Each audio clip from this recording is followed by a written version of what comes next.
Shalom Bapak Ibu jemaat dikasih Tuhan, kita kembali lagi akan merenungkan firman Tuhan. Mari kita berdoa.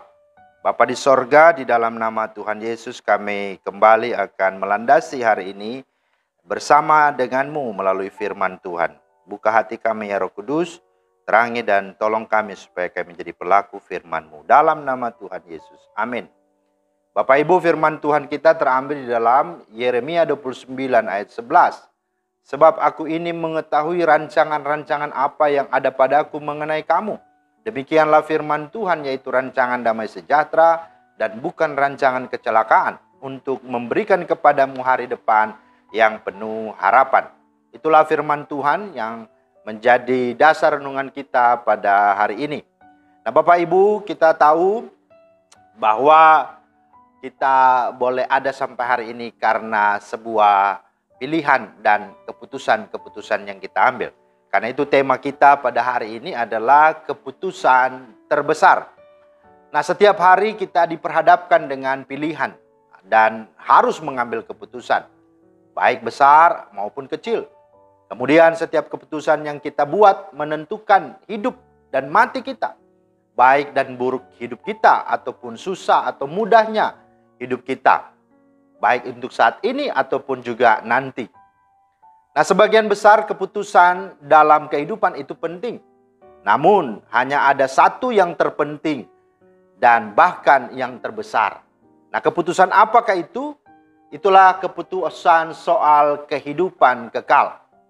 Bahwa setiap keputusan yang kita buat menentukan hidup mati kita dan semuanya, seterusnya. Baik untuk di dunia ini maupun di kekekalan. Nah, karena itu sungguh kita harus sungguh tahu apa keputusan kekal itu. Ada 3 hal. Yang pertama, keputusan terkait dengan soal keselamatan dan soal siapa yang sanggup membawa kita dan menjamin kita kepada hidup yang kekal. Nah saudara, firman Tuhan berkata, apa artinya kita punya segalanya, bahkan seisi dunia, tetapi kita binasa atau kita kehilangan nyawa. Nah karena itu, mari di saat ini ketika kita masih diberi waktu, kesempatan, nafas hidup, mari kita mengambil sebuah keputusan terbesar kita yang menentukan kita untuk bisa kita sampai di sorga bersama dengan Tuhan. Itu ditentukan dari saat ini. Mari kita percaya kepada Dia, kita terima Dia sebagai Tuhan dan Juru Selamat. Karena hanya Dialah yang dari sorga turun untuk membuka jalan dan membuat jalan dan berjalan bersama kita dan menantikan kita tiba di ujung di kehidupan kekal. Bahkan Dialah yang menyediakan tempat bagi kita di sana. Saat ini Dia bersama dan ada di dalam sorga. Nah saudara, mari kita percaya sungguh-sungguh kepada Dia. Karena Dialah sesungguhnya adalah jalan, kebenaran, dan hidup. Tidak seorang pun sampai ke sorga ke Bapa kalau tidak melalui Yesus.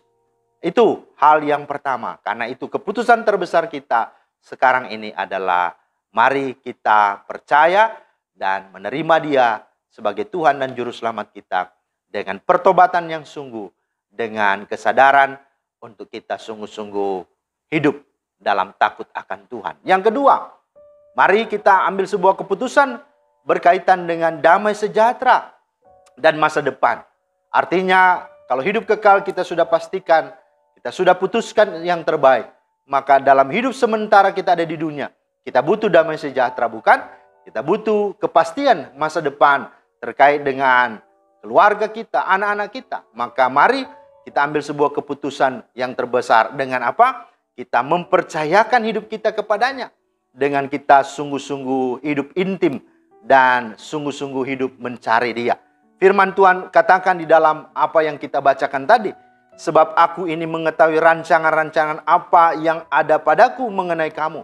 Artinya Bapak Ibu, kenapa kita percaya? Karena seluruh kehidupan kita, masa depan kita itu ada di dalam Dia.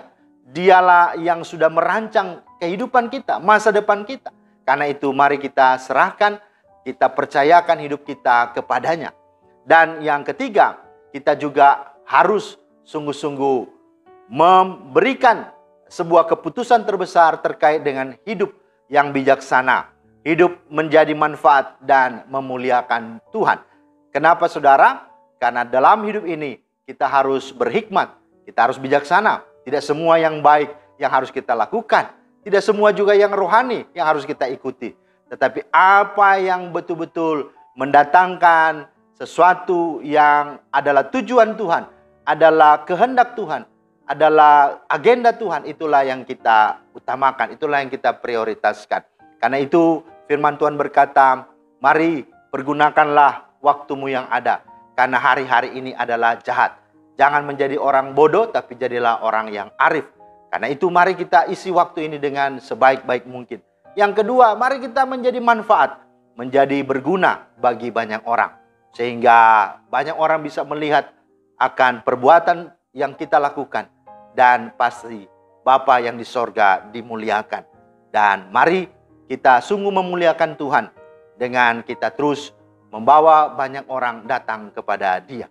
Mari, inilah keputusan yang terbesar kita terkait dengan hidup yang kekal. Dan 3 hal ini ada di dalamnya. Sehingga pada akhirnya, kelak ketika kita menghadapnya, ketika kita dipanggil pulang bersamanya, maka kita didapati berkenan, didapati sungguh telah memperoleh harta, dan menyiapkan harta itu ada di sana. Dan itulah yang membuat kita bahagia bersama dengannya. Kiranya Tuhan memeteraikan firman dan memberkati kita semua. Amin. Terima kasih Tuhan atas firman-Mu. Kami bersyukur karena saat ini kami boleh diingatkan untuk sungguh-sungguh hidup mengambil sebuah keputusan terbesar terkait dengan hidup kekal.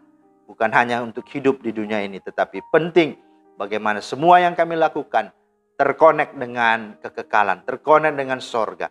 Sehingga itu semua tidak sia-sia. Terpujilah nama-Mu, dalam nama Tuhan Yesus kami berdoa dan mengucap syukur. Amin. Demikianlah firman Tuhan hari ini. Selamat mengambil keputusan terbesar. Kiranya Tuhan memberkati. Shalom.